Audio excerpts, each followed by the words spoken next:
नमस्कार, मैं शैली और हम लोग जानने का प्रयास कर रहे हैं बीएड सेकेंड ईयर के प्रश्न पत्र अंडरस्टैंडिंग द सेल्फ यानी कि स्वयं की समझ के बारे में। अभी हम अध्ययन कर रहे हैं उसकी यूनिट नंबर फर्स्ट जो है कि स्वयं की खोज यानी कि एक्सप्लोरेशन इनटू सेल्फ। ये जो स्वयं की खोज यूनिट हम पढ़ रहे हैं इसमें बहुत सारे कंसेप्ट्स के बारे में अध्ययन किया। आज स्वयं से रिलेटेड हम एक नए कंसेप्ट जिसका नाम है आत्म अवलोकन अर्थात सेल्फ ऑब्जर्वेशन का अध्ययन करेंगे। आत्म अवलोकन क्या होता है? आत्म अवलोकन, इसको इंग्लिश में हम कहते हैं सेल्फ ऑब्जर्वेशन, यानी कि स्वयं को अवलोकन मीन्स देखना या जांचना। अवलोकन की जो प्रक्रिया होती है इसमें व्यक्ति की ज्ञानेंद्रियां काम करती है, यानी कि व्यक्ति अपनी आँखों के माध्यम से, अपने कानों के माध्यम से, अपनी त्वचा के माध्यम से, अलग अलग इंद्रियों के माध्यम से किसी चीज़ को समझने का प्रयास करता है। और जब ये अवलोकन व्यक्ति के स्व का है यानी कि स्वयं का, तो हम इसे आत्म अवलोकन कहते हैं। आत्म अवलोकन की जो प्रक्रिया होती है वो बहुत ही महत्वपूर्ण प्रक्रिया होती है, क्योंकि अगर कोई और व्यक्ति आपका अवलोकन कर रहा है तो हो सकता है कि वो उन बातों को ना समझ पाए जो कि प्रकट रूप में नहीं है या छुपी हुई बातें हैं। और अगर हम ये चाहते हैं कि हम अपने बारे में बिल्कुल सही बातों को जानें तो उसके लिए सबसे अधिक आवश्यक होता है आत्म अवलोकन। इसलिए ये आवश्यक है कि एक शिक्षक अपने बच्चों में आत्म अवलोकन की प्रक्रिया का विकास कर सके, ताकि बच्चे स्वयं अपनी कमजोरियों के बारे में, अपनी क्षमताओं के बारे में विचार कर सकें। इस बारे में जानने के लिए आज हम आत्म अवलोकन की अवधारणा को समझते हैं। आत्म अवलोकन एक मानसिक विचार की प्रक्रिया होती है। मानसिक विचार की प्रक्रिया होने के नाते मानस के अंदर चलने वाली, मतलब मस्तिष्क में चलने वाली, और इस प्रक्रिया के माध्यम से व्यक्ति अपने कार्य एवं व्यवहार में अपेक्षित सुधार लाने का प्रयास करता है और उसके लिए वो अपने आप का मूल्यांकन या स्वमूल्यांकन को करता है। आत्म अवलोकन के आधार पर व्यक्ति अपनी स्वयं की क्षमताओं को निखारने का प्रयास करता है और साथ ही साथ अगर उसके व्यवहार में कोई त्रुटियां हैं, कोई कमियां हैं, तो वो उनके परिमार्जन या सुधार का प्रयास करता है। हमारे धर्मशास्त्रों में भी कहा गया है आत्मानि प्रतिकूलानि परेषां न समाचरेत। और जब तक व्यक्ति अपने आप का अनुकूलन नहीं करेगा तो सिर्फ दूसरों के कहने के अनुसार वो कभी भी अपने अंदर परिवर्तन नहीं ला सकेगा। Professor SK. दुबे के अनुसार आत्म अवलोकन एक आदर्शवादी विचार प्रक्रिया है जिसमें व्यक्ति अपने कार्य, व्यवहार और उद्देश्यों की समीक्षा करता है। किस प्रकार से? तर्क, चिंतन और अपनी आवाज़ के आधार पर। जैसा कि हमने भी पहले भी जाना था कि ये एक मनोवैज्ञानिक प्रक्रिया है, इसलिए इसमें व्यक्ति अपने तर्क और चिंतन के आधार पर और अपनी स्वयं के अंदर की आत्मा की आवाज़ के आधार पर अपने आप को एसेस करने का या अपनी समीक्षा करने का प्रयास करता है। इसमें वह अपनी क्षमताओं को निखारने का प्रयास करता है, तो साथ ही साथ अपनी त्रुटियों को भी दूर करने का प्रयास करता है। आत्मावलोकन की कुछ विशेषताएं हैं जिनको देख लेते हैं। आत्मावलोकन एक मनोवैज्ञानिक प्रक्रिया है, साथ ही साथ एक आदर्शवादी प्रक्रिया है जिसमें व्यक्ति अपने अंदर आदर्शों को ढूंढने का और कमजोरियों को हटाकर उनको और समावेशित करने का प्रयास करता है। यह एक सार्वजनिक हित की प्रक्रिया है क्योंकि इसके द्वारा व्यक्ति अपने आप को अच्छे प्रकार से जब जान जाता है तो उससे यह अपेक्षा भी की जा सकती है कि उसके कार्य सार्वजनिक उपयोग के हों और सार्वजनिक हित के हों। साथ ही साथ जो आत्मावलोकन की प्रक्रिया है वो स्वयं के मूल्यांकन या इवैल्यूएशन से संबंधित होती है। इसमें व्यक्ति अपने कार्यों और व्यवहारों दोनों का मूल्यांकन करता है। यह एक फिलोसॉफिकल प्रोसेस भी है क्योंकि इसमें व्यक्ति आदर्शों को जानने का प्रयास करता है। इसमें व्यक्ति अपने अंदर अनेक ऐसी चीज़ों को ढूंढने का प्रयास करता है जो कहीं न कहीं उसके अंदर उसकी दार्शनिक धारणाओं के माध्यम से संचित है। और एक शिक्षक से अपेक्षा होती है कि वह अपना आत्मावलोकन करे और अपने छात्रों में भी आत्मावलोकन की प्रक्रिया को विकसित करें और उनके अंदर आदर्शवाद, प्रकृतिवाद, प्रयोजनवादी दर्शन से संबंधित चीज़ों को डालने का प्रयास करें। व्यावहारिक प्रक्रिया होती है, it is a behavioural process, जिसमें कि व्यक्ति अपने सर्वोत्तम व्यवहार को या अपने आदर्शात्मक व्यवहार को जो उसे एक्सपेक्ट किया जाता है उसको सीखने का और उसको प्रदर्शित करने का प्रयास करता है। अतः ये एक अत्यधिक महत्वपूर्ण प्रक्रिया कही जा सकती है।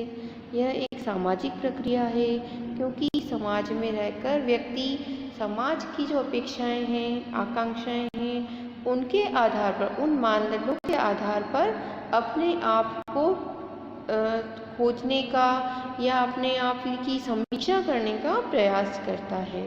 यह एक शैक्षिक प्रक्रिया भी है क्योंकि इसका संबंध व्यक्ति के स्वयं को जानने और सीखने से तो है ही, साथ ही साथ दूसरों को भी सिखाने का इसमें वो प्रयास करता है। वह अपने शैक्षिक कौशलों को भी इसके अंदर अवलोकित करने का प्रयास करता है। यह एक सुधार की प्रक्रिया है जिसमें व्यक्ति अपनी कमियों का स्व अवलोकन करता है और धीरे धीरे उनके अंदर सुधार लाने का प्रयास करता है। इस प्रकार आत्मावलोकन एक व्यापक प्रक्रिया कही जा सकती है।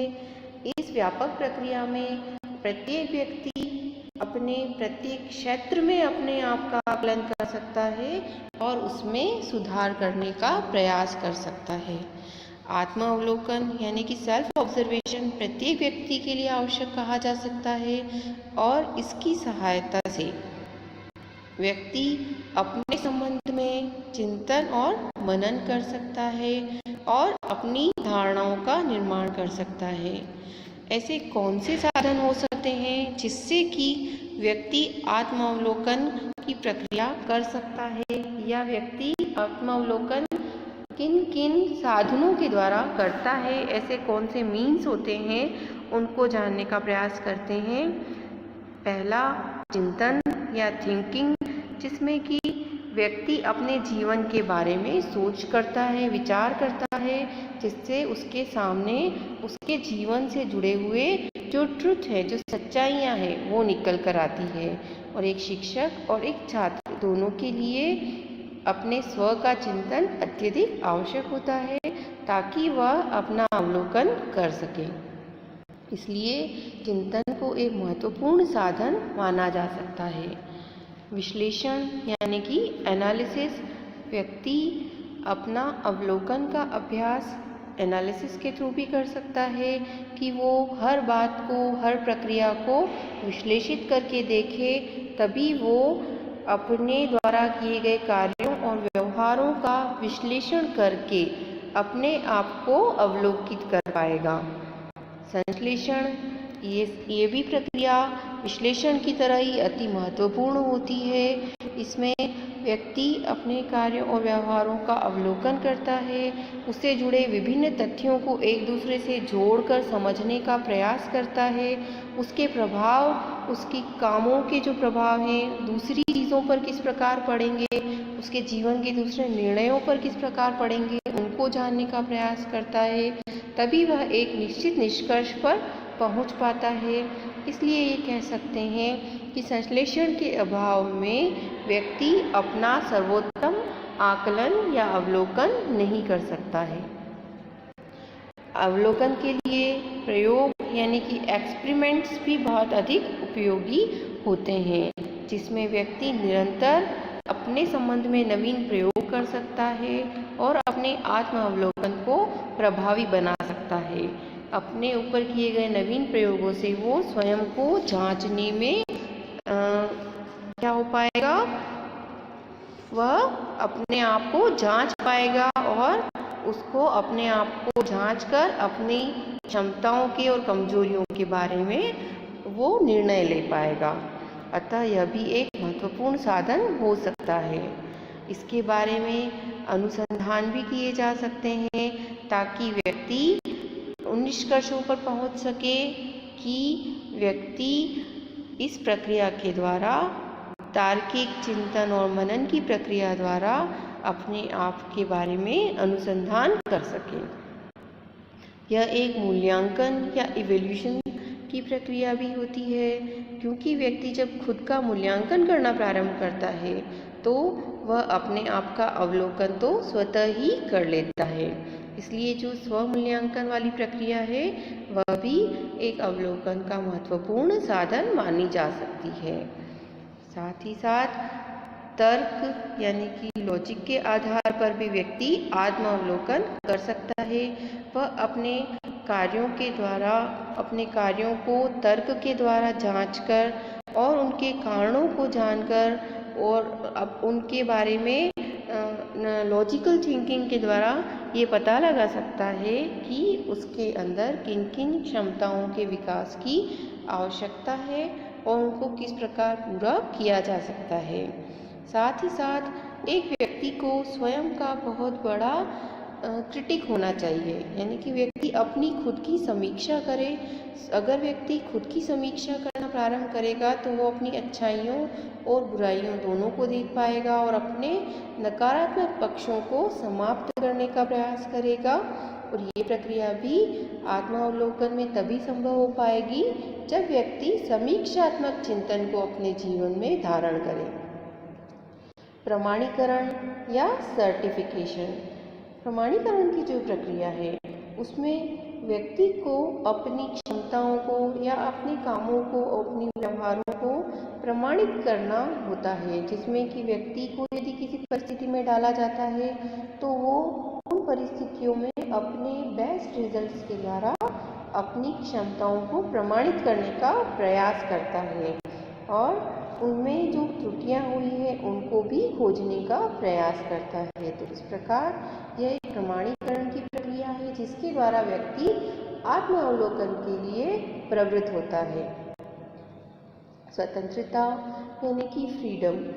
व्यक्ति जब आत्मावलोकन करता है तो ये उसके स्वतंत्र विचारों की श्रृंखला में ही संभव हो सकता है कि व्यक्ति स्वतंत्र रूप से, मतलब बिना किसी के प्रभाव में आए हुए, अगर वो बिना किसी प्रेशर के अपने बारे में चिंतन करेगा तो ही वो एक निष्पक्ष आत्मावलोकन कर पाएगा और जब वो स्वतंत्र विचार होंगे उसके तो ही पूर्णतः वो क्या कर पाएगा, अपना अच्छा अवलोकन कर पाएगा। अतः यह एक स्वतंत्र और निष्पक्ष प्रक्रिया हो सकती है। इस विवेचन से हम ये जान पाते हैं कि अवलोकन मानव विकास के लिए अत्यधिक आवश्यक प्रक्रिया होती है और यदि व्यक्ति के द्वारा आत्मा अवलोकन की प्रक्रिया का विकास हो जाता है तो निश्चित ही वो अपने स्व की जो उत्कृष्टता है उसको प्राप्त करने में संभव हो पाता है।